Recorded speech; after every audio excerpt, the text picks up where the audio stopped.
Hey, how are y'all doing? In this video, we're going to be addressing a very important question. Is it moral to pray to the saints, specifically to Mary?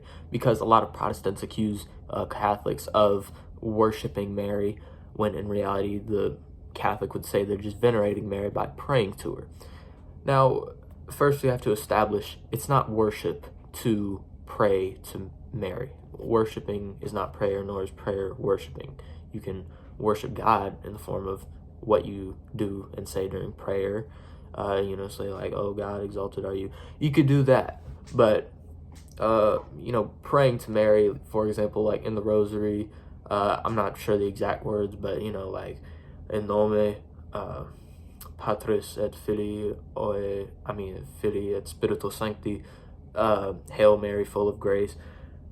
That's not worship, and we shouldn't equate it to being worship, purely on the fact that the early church fathers, they supported the idea of praying to Mary. We can talk about that in a future video.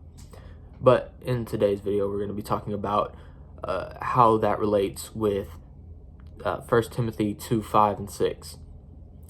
Now, this is used by a lot of Protestants to condemn prayer to Mary. It says, "For there is one God and one mediator between God and mankind, the man Jesus Christ, who gave himself as a ransom for all people." So they would say, well, you can't use Mary as a mediator between man and God, nor any of the saints, right? Because Jesus is the one mediator between man and God. We have to examine the context of this verse. In verse 6, it says, talking about Jesus, who gave himself as a ransom for all people. So it's saying that Jesus was a mediator between man and God in the way that he died for our sins. So he bridged the gap between man and God, symbolized in how the curtain in the temple ripped from top to bottom, symbolizing how the Holy of Holies is no longer separated between man. So man is no longer separated between God. We can have a bridge towards God, and that bridge is Jesus. That's how he's the mediator.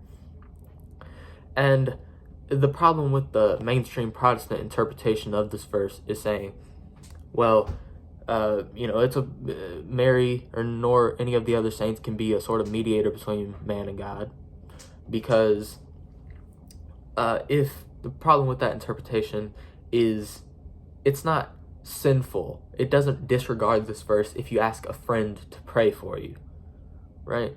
That's not sinful.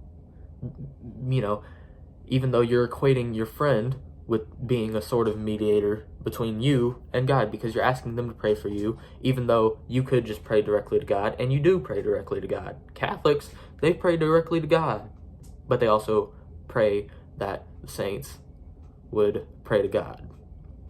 So I hope this stirs up less confusion about the topic among Protestants, because we do need less division in the church. We need to be united under one church, like how Paul wrote in 1 Corinthians 1.